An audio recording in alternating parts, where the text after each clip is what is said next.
LPG cylinder ନିଆଁ gas ସ୍ଥିତିକୁ ନେଇ ଅକ୍ଷୟ କୁମାରଙ୍କର ପ୍ରତିକ୍ରିୟା। କହିଲେ, ଗତ କିଛି ଦିନ ହେବ ଏଲପିଜି ସିଲିଣ୍ଡରକୁ ପାଇଁ ଯେଉଁ ଅଭାବ ଦେଖାଦେଇଛି ଏହାକୁ ନେଇ ଖୁବ୍ ଚର୍ଚ୍ଚା ହେଉଛି।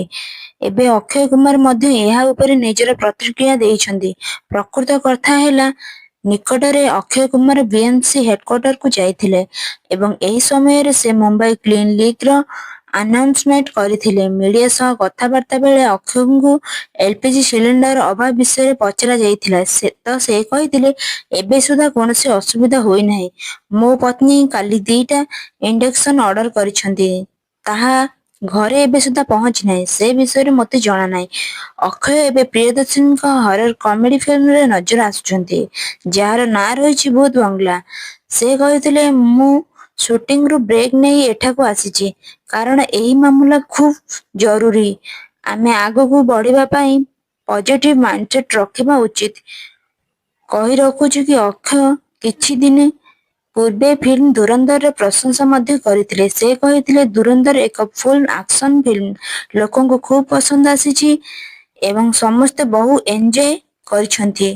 ସେଠାରୁ ପୁଣି ଏଥିରେ ରଣବୀର ସିଂ ଅଛନ୍ତି, ଯିଏକି ଇଣ୍ଟେନ୍ସ ଆକ୍ସନ ସିନ୍ କରିଛନ୍ତି ଏବଂ ତାଙ୍କର ଏନର୍ଜି ଖୁବ୍ ଥିଲା। ସେ ଆଙ୍ଗ୍ରି ୟଙ୍ଗ ମ୍ୟାନ୍‌ର ପୁରା ଇମେଜ୍ ବଜାୟ ରଖିଛନ୍ତି। ସବୁ ବଦଳିଥାଏ। ଏବେ ହରର କମେଡିର ଟାଇମ୍ ଚାଲିଛି। ଲୋକଙ୍କୁ ହରର କମେଡି ପସନ୍ଦ ଆସିଥିଲା। ସ୍ତ୍ରୀ ବଡ଼ ହିଟ୍ ଥିଲା। ସବୁ ବଦଳୁଛି ଏବଂ ଆମେ ଜାଣିନାହୁଁ ଦର୍ଶକଙ୍କୁ ଆଗକୁ କ'ଣ ପସନ୍ଦ ଆସିବ। କହି ରଖୁଛୁ କି ଅକ୍ଷୟ ଏବେ ଭୂତ ବଙ୍ଗଲା ବ୍ୟତୀତ ରୋହିତ ସେଟ୍ଟୀଙ୍କର ୱେଲକମ୍ ଟୁ ଦ ଜଙ୍ଗଲ, ହୱନ୍, ହେରାଫେରି 2 ଓ ଗୋଲମାଲ 5ରେ ନଜର ଆସିବେ।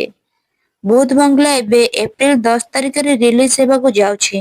ଫିଲ୍ମରେ ଅକ୍ଷୟଙ୍କ ସହ ଭାମିବା, ଗବି, ତବୁ, ପରେଶ ରାୱଲ ଓ ରାଜପାଲ ଯାଦବ ପ୍ରମୁଖ ଭୂମିକାରେ ନଜର ଆସୁଛନ୍ତି।